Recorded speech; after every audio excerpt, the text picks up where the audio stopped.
each day. Where there's a will, there's a way.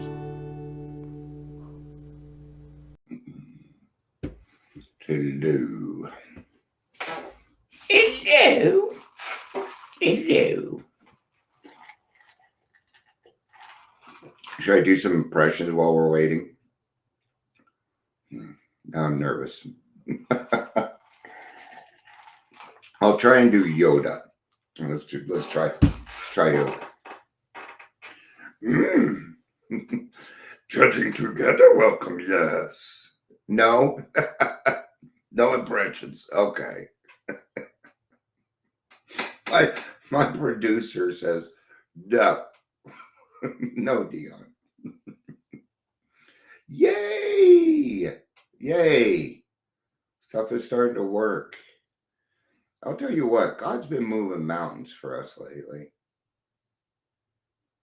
Been amazing. It really has. I don't even know what to say on it. It's indescribable. I love the fact, I could step away from trudging together for a week and it would still help somebody every single day. That's what I like. The fact that I do not have to be involved and it will still carry on. Hey, everybody. Showing everybody Facebook users for some reason. I kept this one in the family. I didn't send it out to the other groups.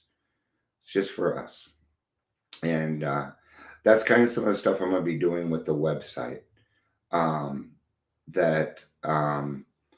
If you registered to the website, I will be doing lives just for some of those people. All right. So you'll be able to text me, hey, Dion, I'd really like it if we could hear this topic. And I'll sit down and I'll talk about it.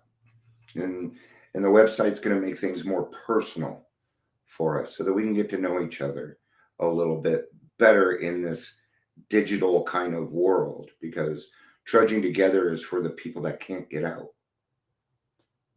See, I saw a need, and I started that before the coronavirus. I saw that need, that there were people like me that still needed to tell their story, still needed to attend groups, and of course, that doesn't mean that we could just sit on Zoom, though. Okay, you do got to get out to some live meetings. I'm getting better at that. I go like every other week right now, and I'm going to increase that, right? So you can do things slowly. But today we're going to talk about emotional sobriety, and this is kind of a long one. I will let you know that. Welcome to the Daily Trudge. My name is Dion, and if you're here, please say hello. So much that we do in the program revolves around emotional sobriety. So I'm going to give you a quick rundown on what emotional sobriety is, as it is in here. Okay. What it mostly has to do with is dealing with your emotions. We need to come to the realization that we are utilizing other people, places, and things in order for us to feel a certain way. Remember in the big book that in the doctor's opinion, it says that these men and women are restless, irritable, and discontent until they can get the ease and comfort they take at once by taking a few drinks, right? Well, we don't have that quote unquote solution anymore. So we're going to have to rely on other things. Title of the book is Language of the Heart. And what it is a collection of Bill W.'s grapevine writings. It's a real good book. I love this book. You can find emotional sobriety on Google by itself. It is called The Next Frontier Emotional Sobriety. If you need any more information, let me know. I'm starting on page 236. Okay. So let's go ahead and get started. And let's do this. The Next Frontier, Emotional Sobriety. This was written in January 1958. Okay. But it didn't really make an appearance until about 7, 8 years ago. I just don't think a lot of people in these different generations wanted to take a look at this. It wasn't until recently. Okay. And that's one thing that I would like to bring up real quick. Stop the division. I don't care when you were born. Okay. Am I a Gen Xer? Sure, because it's a name. But don't make that your qualification. That's so stupid. It really is. There's some people that's the way they are. I've never fit in Gen X. I never felt like I fit in. So let's go ahead and get started. This article is the substance of a letter wrote to a close friend who also had troublesome depressions. Bill was depressed most of his life. Okay. All right. I think that many oldsters meaning people with 10 plus years of sobriety. That's what an oldster is. Okay. Not I'm Dion and I'm a person in long-term recovery. No, that means nothing. Okay. 10 plus years. To severe but successful tests still find they often lack emotional sobriety. Let me qualify that. You do not need to be 10 plus years to do emotional sobriety. You do it right now. Okay. You don't need that. The point is it's something that's beyond. So in this instance, what they're saying is if you want more, here's more. Now what we're saying is you probably want to do this. In other words, this is another suggestion. Okay. You see why it can be a little long? All right. Let's get to the actual topic. Perhaps they will be the spearhead for the next major development in AA, which it didn't. This was written in 1958. That didn't happen. The development of much more real maturity and balance, which is to say, humility in relations with ourselves, with our fellows, and with God. Those adolescent urges that so many of us have for top approval, perfect security, and perfect romances, urges quite appropriate to the age of 17, proved to be an impossible way of life when we are at the age of 47 or 57.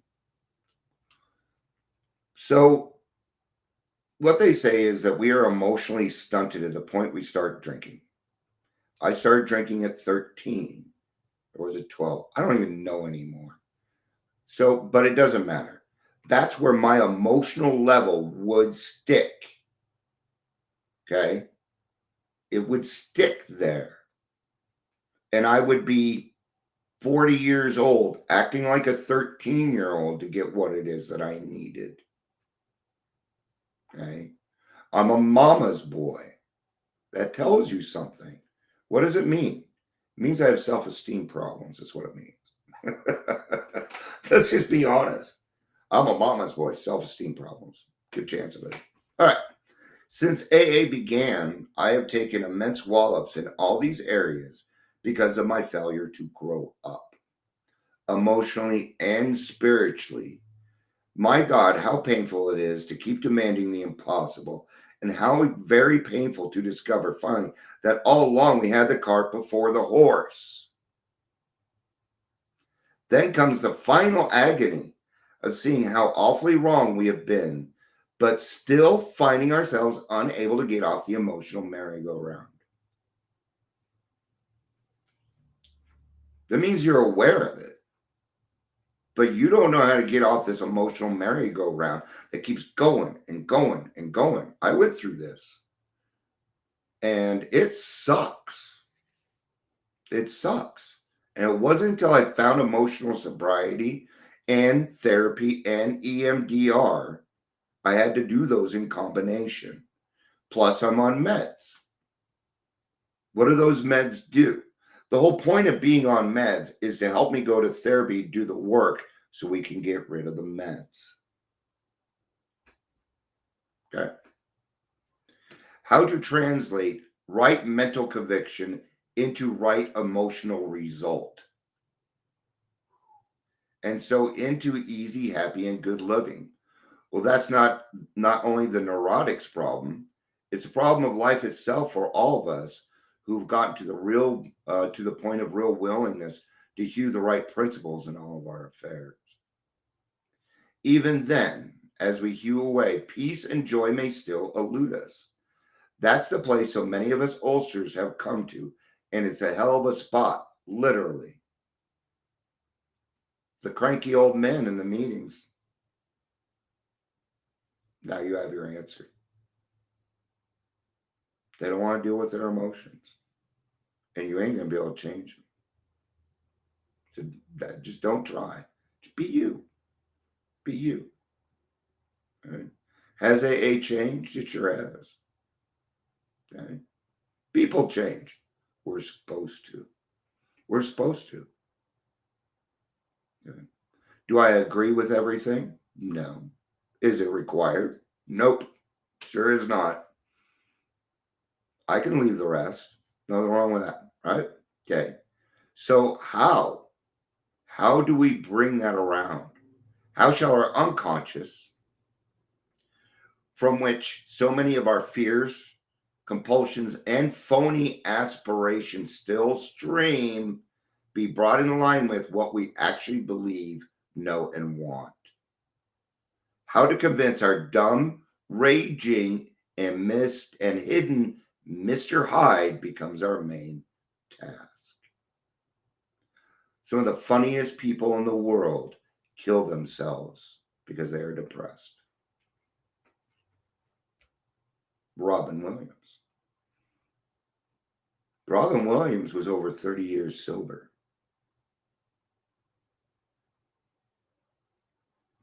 Yeah. Did you know that? You might have, may not. Okay. Did AA save him from his depression? No, it didn't. See, it explains in the big book, God will disclose more to you and to us. In other words, seek outside help. Did you know that the responsibility statement is about the professionals? Yeah, we must work with them. And this is why. But there's more to it. There's more to it. Okay. I've recently come to believe that this can be achieved. I believe so because I can see many benighted ones, folks like you and me, commencing to get results. Last autumn, depression, having no really rational cause at all, almost took me to the cleaners. I began to be scared that I was in for another long chronic spell. Considering the grief I've had with depression, it wasn't a bright prospect. So last Thursday, my depression ended. Before that, I had been depressed for a week for no reason. No reason. Not many people knew that. I talked about it here and there on here. Okay. I wasn't crying. I wasn't breaking down, not for because of my emotional sobriety. See, I was aware of it. Okay. And I go to therapy. I do EMDR so I can ask myself hard questions. Why are you depressed, Dion? Don't have any real reason. Then comes delayed gratification. All right. So what we're going to do is we're going to go help other people. We're going to provide other people with unconditional love. It'll work. It works. Okay. Kept asking myself, why can't the 12 steps work to release depression? By the hour, I stared at the St. Francis prayer. It's better to comfort than to be comforted. Here was the formula, all right, but why didn't it work? Okay. It's not going to work unless you get rid of your faulty dependencies first. It won't work. Okay. Just like the ninth step won't work if you don't do the fourth and fifth. You have to be aware of these things first before you can make a change. That is true of anybody. Okay, what does that make us? Naive. That's okay. That's not a bad word. It just means you don't know.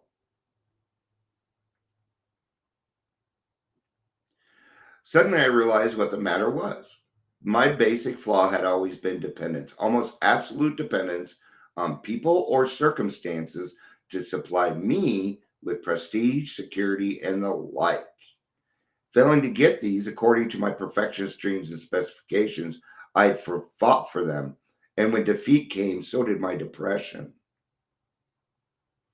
There wasn't a chance of making the outgoing love of St. Francis a workable and joyous way of life until these fatal and almost absolute dependencies were cut away.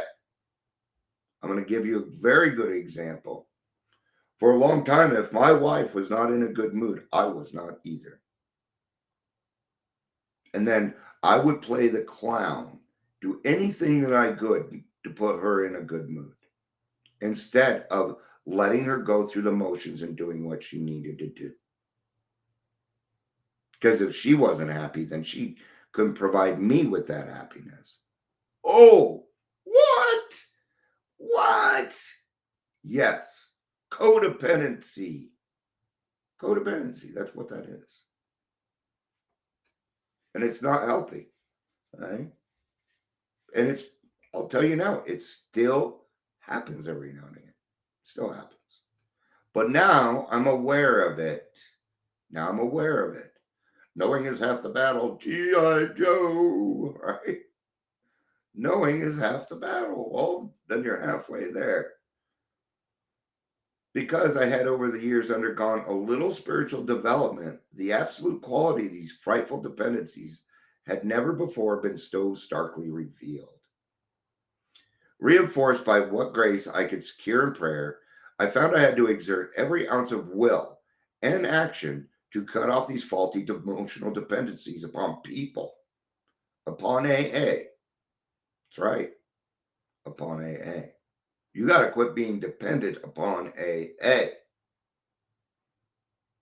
What if circumstances made it to where you couldn't go to a meeting for a month? Are you going to be okay?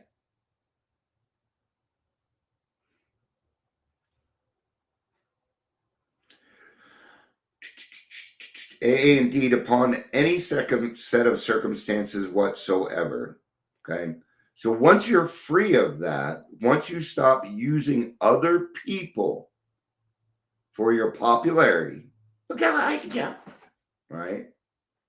There's nothing worse than somebody that does something good for somebody else, records it, and puts it on Facebook. Well, here's $500. No. Emotional dependency right there. Right there. Based off money and a camera. Look how nice I am. We don't need to do that. If you are walking the talk, like we talked about this morning, this should not upset you. And so once we're free of that, this is what happens next. And it is beautiful. There is more to this, but it would be another 20 minutes. So this is kind of where I end this one. So then only could I be free to love as Francis had.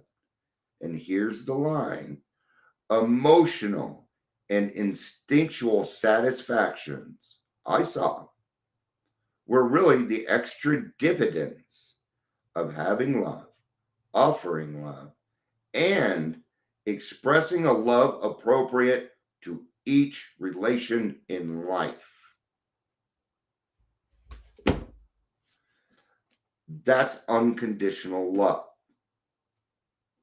That means that I'm going to love you for who you are.